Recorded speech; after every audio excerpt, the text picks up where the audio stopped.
Yes, students. In this chapter, first of all, the life history of Lord Buddha, the name of Lord Buddha, Gautama or Siddhartha. Okay? Then he was known as founder of Buddhism. उनको Buddhism के founder कहा जाता है. Buddha name जो है, ठीक है, इसका मतलब क्या है? वाइज वन, मीन्स इंटेलिजेंट, बुद्धिमान.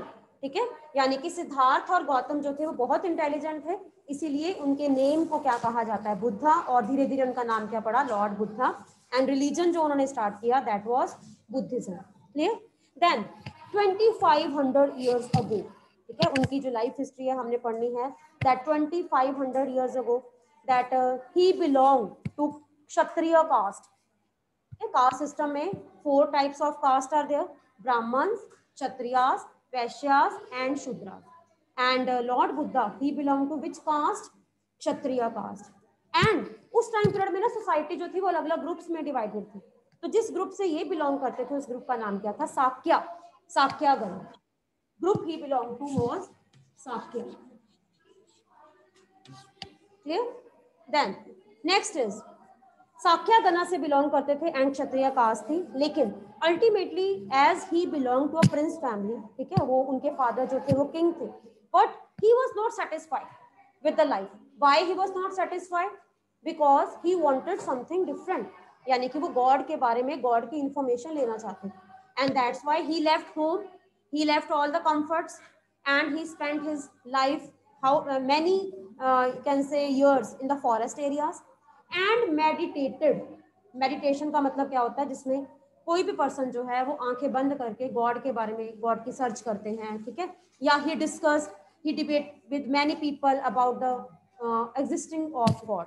And finally he got the knowledge of God under the people tree at बोध गया. ठीक है, जहां पे उनको भगवान की नॉलेज मिली उस जगह को क्या बोलते हैं? गया. और गया जो है उसी के साथ नाम क्या इसका पड़ गया? बौद्ध गया. बच्चे yes, come here, yes, sit down. हाँ जी, बोध गया. ठीक है. And when he gained knowledge about God, after gaining the knowledge he gave his first lecture at Sarnath, Varanasi. उन्होंने वाराणसी यानी कि सारनाथ में गॉड के बारे में या लोगों को उसके बारे में बताया. And this way he started the preaching of his religion. उन्होंने अपने रिलीजन को प्रीच करना शुरू कर दिया. तो this was all about Lord Buddha. And finally he passed away at Kushinara. तो ये प्लेसेस, ठीक है, उनकी लाइफ से रिलेटेड कुछ इवेंट्स जो हैं वो आपको पता होने चाहिए. Then is about the teachings. Lord Buddha की टीचिंग्स क्या है? क्या कहते हैं लॉर्ड बुद्धा लोगों को?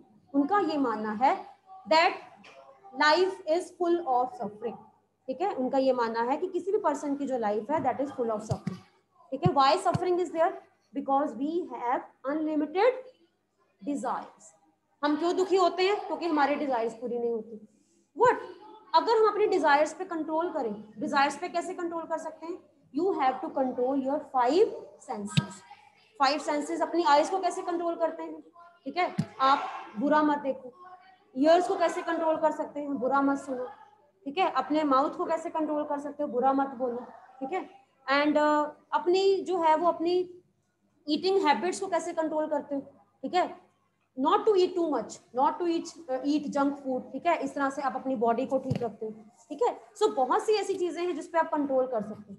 जिस पर्सन ने अपनी लाइफ के ऊपर कंट्रोल करना सीख लिया उसकी कोई डिजायर ही नहीं होगी. और जब डिजायर नहीं होगी तो क्या होगा? आपको सफरिंग्स नहीं होगी. So as a child, as a student, it is very difficult for you people, है ना, to keep control your 5 senses. But लेकिन आप स्लोली एंड ग्रेजुअली इसको धीरे धीरे स्टार्ट करोगे तो इट विल ऑटोमेटिकली. ठीक है, जैसे आप अपनी बॉडी को बना लोगे बॉडी वैसे ही हो जाएगी. अगर आपने सोचा है कि हम जंक फूड नहीं खाएंगे, यू विल लीव, तो ऑटोमेटिकली आपकी बॉडी जो है वो जंक. ठीक है, तो अपनी 5 सेंसेस पे कंट्रोल करना. तो इन्होंने ये कहा था life is full of suffering and if you want to get rid of the sufferings you have to control yourself. ठीक है. एंड नेक्स्ट उन्होंने ये कहा that karma theory. Karma theory के ऊपर उन्होंने स्ट्रेस दिया था. कर्मा का मतलब क्या होता है? कि हम जो भी काम करते हैं, जो भी हमारे एक्शंस हैं, उनका रिजल्ट हमारे ही सामने आता है, मे बी लेटर और सूनर, है ना. अब if we will do good for others, हमारे साथ क्या होगा, अच्छा होगा। अगर हम किसी के साथ बुरा करेंगे तो it will come automatically in bad. ठीक है, तो ये आपके अपने ऊपर है कि आप क्या करते हो। ठीक है, आप अच्छा करते हो बुरा करते हो, क्योंकि आपको भगवान ने सोचने समझने की शक्ति दी है। ठीक है, अगर आप अच्छा सोचोगे तो अच्छा रिजल्ट होगा, बुरा करोगे तो बुरा होगा, उसके लिए आप खुद जिम्मेवार हो। फिर आप ये नहीं कह सकते कि हाँ जी ऐसा क्यों हुआ वैसा क्यों। जब आपको भगवान ने सोचने समझने की शक्ति दी है, पावर दी है, तो आप उसको खुद ही यूज करो। फिर अगर आप कोई गलत काम करोगे, आप ये नहीं कहोगे कि हाँ जी गॉड ने मेरे से ऐसा करवाया। गॉड ने आपको पावर दी है सोचने की, उसके बाद वो आप पे छोड़ दिया है कि आप अपने ब्रेन को कैसे यूज करते हो, पॉजिटिव और नेगेटिव। ठीक है, कर्मा थ्योरी का मतलब क्या होता है, result of our action affect our life. ठीक है, कर्मा थ्योरी कहती है कि आप जो भी कर्म करते हो उसका इम्पैक्ट जो है वो आपके ऊपर पड़ता है। Next, he taught people to be kind even to with humans and with animals also. उन्होंने कहा including animals you have to be kind with everyone. ठीक है, then next he use very easy language, Prakrit. उन्होंने बहुत easy language use की, Prakrit language. क्यों?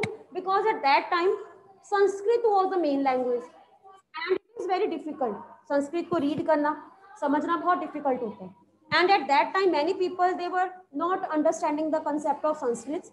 सो Lord Buddha he taught people in very easy language, that was Prakrit. And in this way many people they followed, and even Lord Buddha rejected caste system. Lord Buddha के जितने भी followers थे, he you can say treated all the people though they are higher और lower class equally. So that's why many people they started following Buddhism. He also encouraged people to think for themselves. उन्होंने कहा कि लोगों को अपने बारे में सोचना चाहिए। Simple living, high thinking. ठीक है, सिंपल लिविंग का मतलब होता है कि आपकी लाइफ जो है वो सिंपल हो, बहुत ज्यादा शो ऑफ मत करो। ठीक है, तो this was the main teachings of Lord Buddha, कि उन्होंने ये बताया कि किस तरह से लोगों को अपनी लाइफ जो है वो स्पेंड करनी चाहिए। देन नेक्स्ट है about teachings of Mahavir Jain. अब महावीर जैन के बारे में जो है वो इम्पोर्टेंट, सबसे पहले आपने क्या याद रखना है, that he was the 24th तीर्थंकर। 24 तीर्थंकर का मतलब क्या होता है, जो जैन रिलीजन है उनके 24th, जिसे हम कहते हैं, उससे पहले भी बहुत से गुरु थे, लेकिन ये जो है वो 24th जो है वो नंबर पे माने गए हैं। देन लेकिन कहा जाता है founder of Jainism Mahavir Jain. ठीक है, एंड सेम टाइम पीरियड इनका सेम है, कंटेम्पररी था 2005 या 100 ईयर्स अगो। एंड ये भी क्षत्रिय कास्ट से बिलोंग करते थे। जो महावीर जैन थे इनकी कास्ट भी सेम थी, Kshatriya. And when he was prince, यानी कि वो भी जब किंग थे, ठीक है, इनकी फैमिली भी रॉयल फैमिली थी। He was not satisfied with the family और with the comforts of his life, and he left the palace. इन्होंने भी पैलेस जो है वो छोड़ दिया एट द एज ऑफ 30।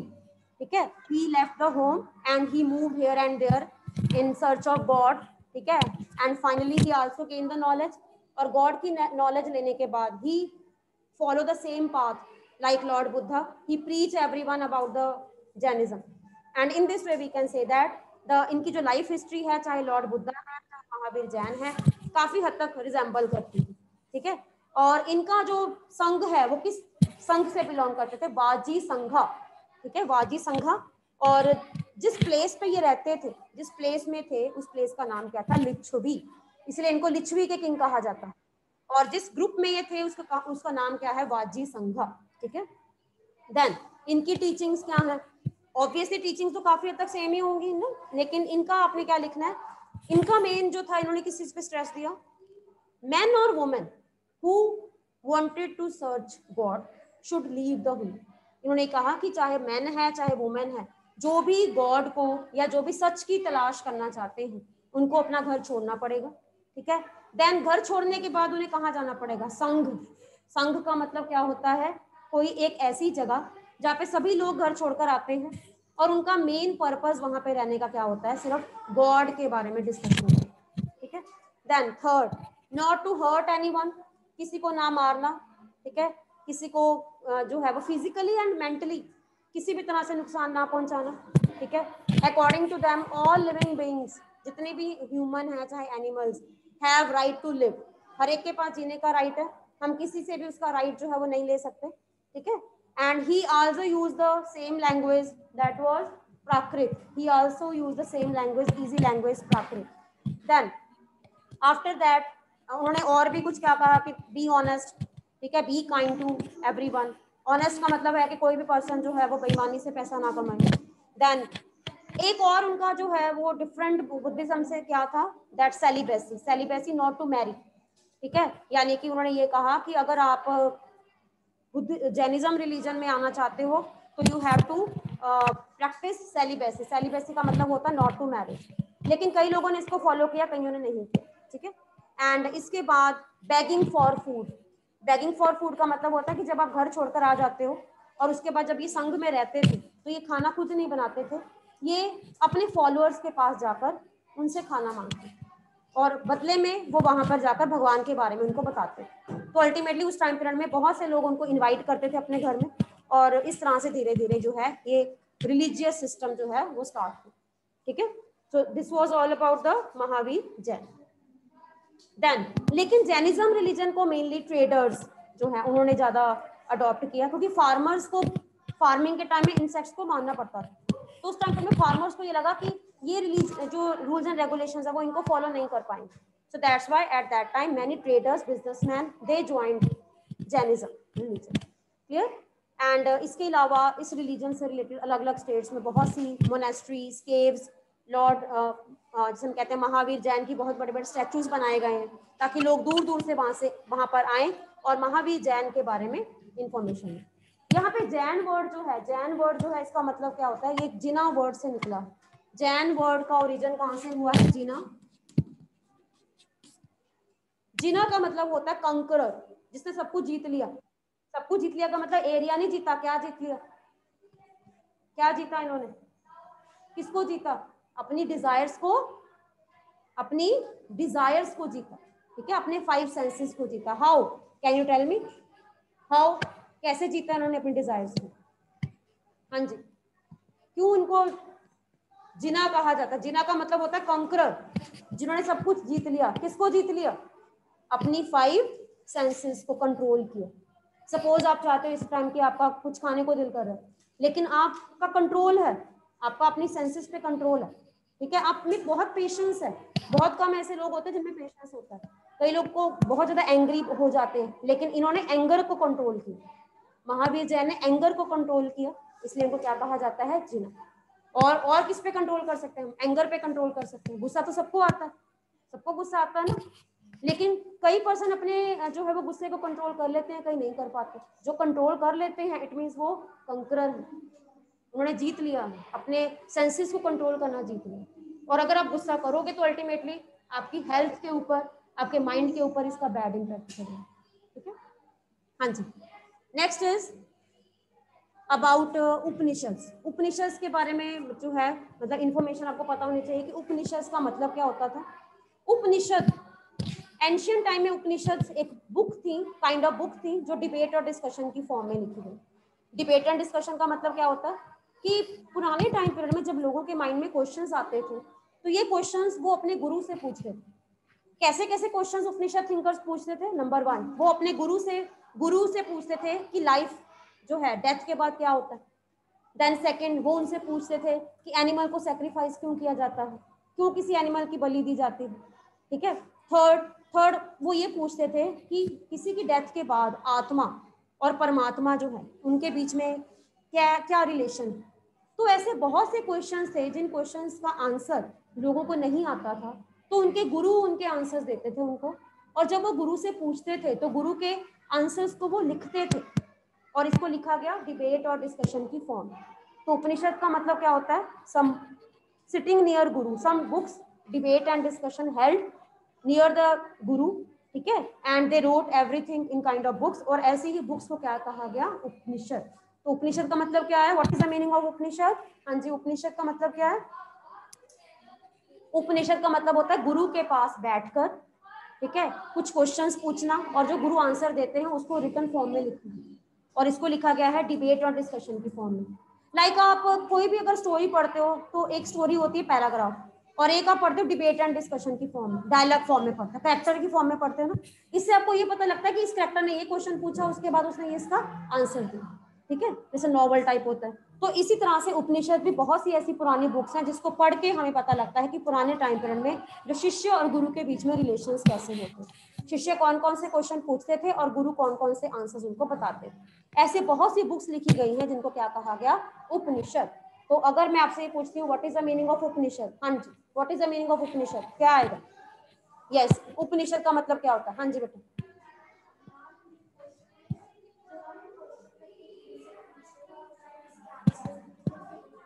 हाँ जी, उपनिषद का मतलब होता है some debate and discussions between guru and shishya sitting near guru, and these are in the books and these books are called Upanishads. ऐसे बुक्स को क्या कहा जाता है, उपनिषद्स। ठीक है, हाँ जी, ऑनलाइन स्टूडेंट्स सक्षम, हाँ जी, कीप योर माइक ऑन। हाँ जी बेटा। Yes, ma'am. हाँ Ma'am, जी, what is the meaning? Upanishad means approaching and sitting near and the text containing conversations between teachers and students. Very good. Conversation, debate, and discussion between Guru and Shishya. And these were written in the book form, dialogue form. These were called Upanishads. Okay. What kind of questions comes into the mind of Upanishad thinkers? कौन कौन से question के answers वो जानना चाहते थे? About God. Okay Ma'am, साव्या, हाँ जी, yes, दृष्टि, हाँ जी बेटा, yes. Yes, ma'am. Life after death, while sacrifices should be performed, what is the relation between individual soul and the Brahman? Yes, very good. Okay. Yes. Other than that, extra information in your book that is related to grammar part. जैसे हर language का grammar part होता है ना। Yes बेटा, stand up. Yes, जैसे हर language का कम है, हर language का एक जैसे हम कहते हैं ग्रामर पार्ट होता है, हिंदी ग्रामर, पंजाबी ग्रामर, ऐसे ही संस्कृत की भी ग्रामर के कुछ रूल्स एंड रेगुलेशंस हैं जो हमारे इंडिया के बहुत फेमस ग्रामेरियन कहा गया है Panini. Who was Panini? Yes, Panini has written grammar rules for Sanskrit. यानी कि संस्कृत लैंग्वेज के बहुत से रूल्स, ग्रामर के जो रूल्स हैं वो किन्होंने लिखे हैं, पाणिनि। तो आपको पता होना चाहिए, suppose I am asking who has written the rule for grammar for Sanskrit, Panini. तो that is extra information written at that time कि संस्कृत के बारे में पता होना चाहिए। ठीक है, देन इज अबाउट द संघ। संघ का मतलब क्या होता है? वैसे अगर सिंपल वर्ड में अगर देखा जाए तो संघ का मतलब होता है group of people, association of people. संघ को हम दोनों ही तरह से ले सकते हैं, लॉर्ड बुद्धा के लिए भी, महावीर जैन के फॉलोअर्स के लिए भी। मैंने आपको अभी बताया कि पुराने टाइम पीरियड में जो लोग लॉर्ड बुद्धा और महावीर जैन को फॉलो करते थे वो लोग अपना घर छोड़कर कहाँ जाते थे? संघ में रहने जाते थे।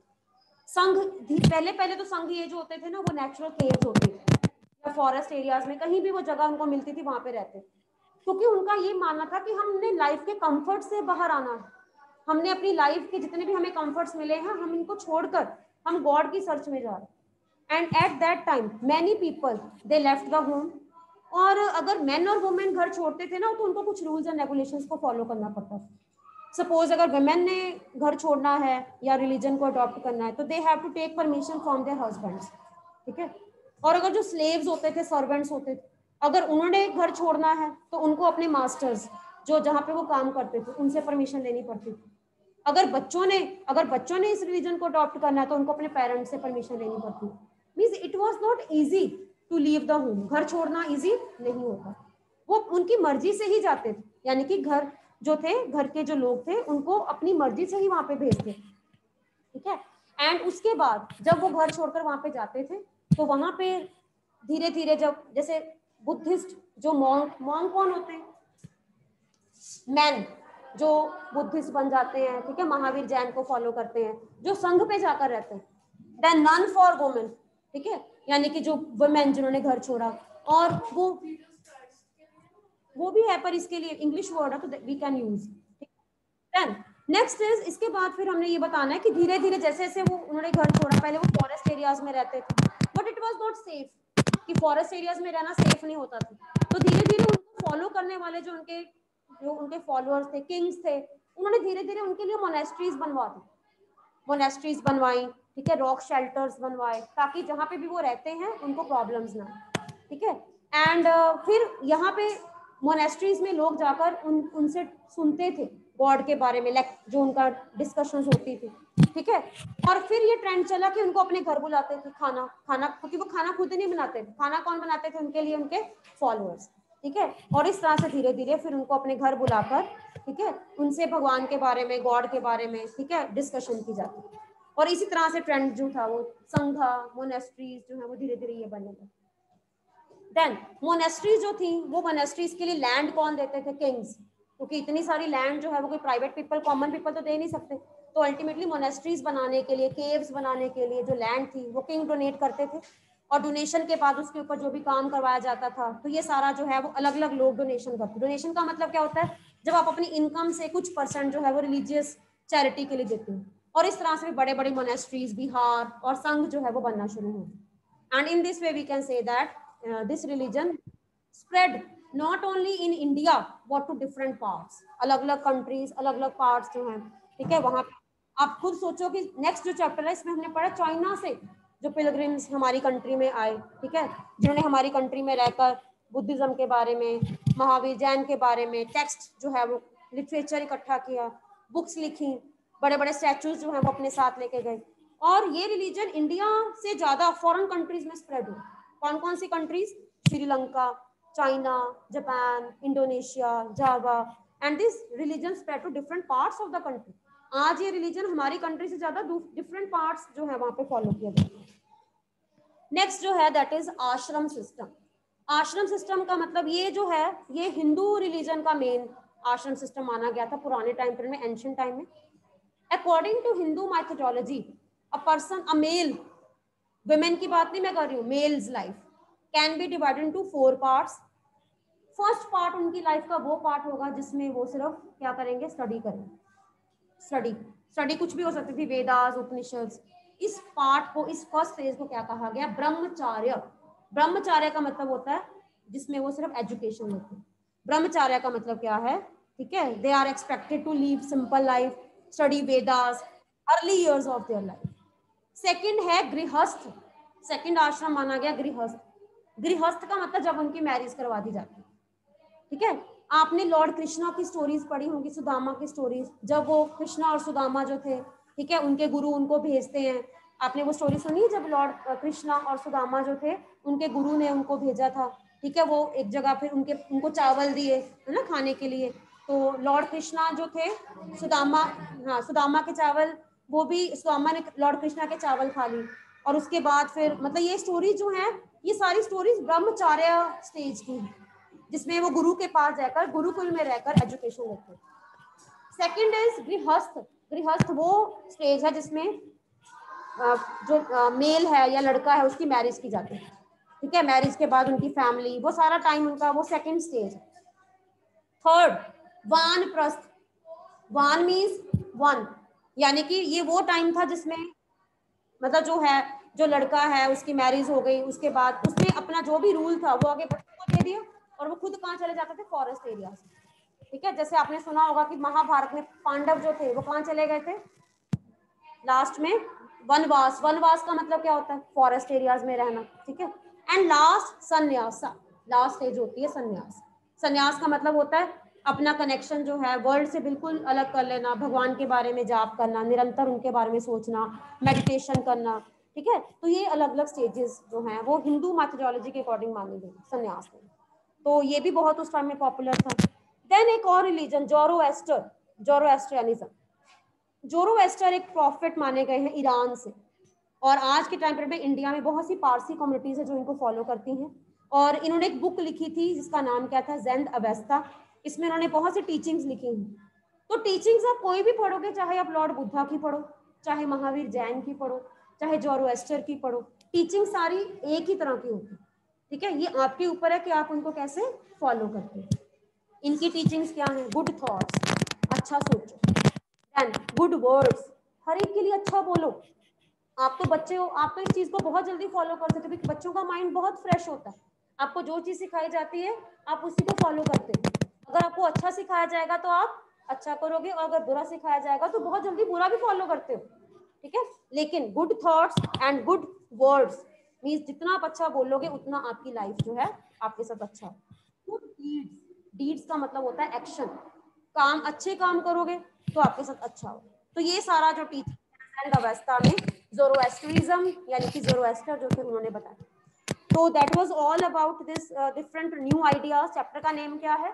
New ideas and new questions. कौन कौन से नए रिलीजन्स जो थे इस पर्टिकुलर टाइम पीरियड में स्प्रेड हुए। I have talk with you about the life of Lord Buddha, Mahavir Jain, then Upanishads, and then is Zoroastrianism. Clear? So now your homework is read the chapter and learn all the question answers properly. Clear?